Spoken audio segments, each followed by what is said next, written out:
როგორ უნდა მიიღოთ სახელმწიფოსგან ერთჯერადი ფულადი დახმარება.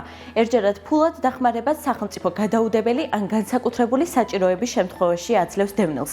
პირველ რიგში იცოდეთ, რომ დახმარებას დევნილთა და ეკომიგრანტთა სააგენტო გასცემს. დახმარების თხოვნით უწყებას 6 თვეში ერთხელ შეგიძლიათ მიმართოთ. გეკუთვნით თუ არა დახმარება, ამას სპეციალური კომისია სწავლობს. დღეს გაგაცნობთ იმ კრიტერიუმებს, რომელსაც უნდა აკმაყოფილებდეთ, რომ სახელმწიფომ ერთჯერადი ფინანსური დახმარება აღმოგიჩინოთ.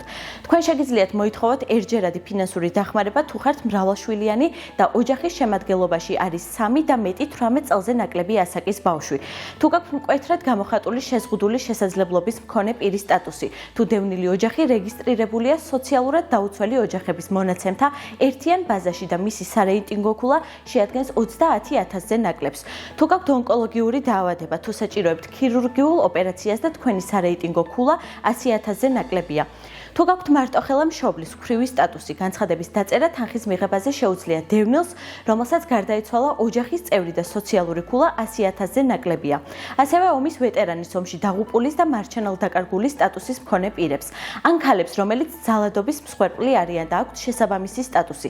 სახელმწიფო ერთჯერადი თანხით დაგეხმარებათ თუ ხართ დევნილი და თქვენი საცხოვრებელი დაზიანდა ან განადგურდა ისე, რომ მასში ცხოვრება ნაწილობრივ ან სრულად შეუძლებელია. გახსოვდეთ, სახელმწიფოს ერთჯერადი ფინანსური დახმარების მოთხოვნით შეგიძლიათ 6 თვეში ერთხელ მიმართოთ.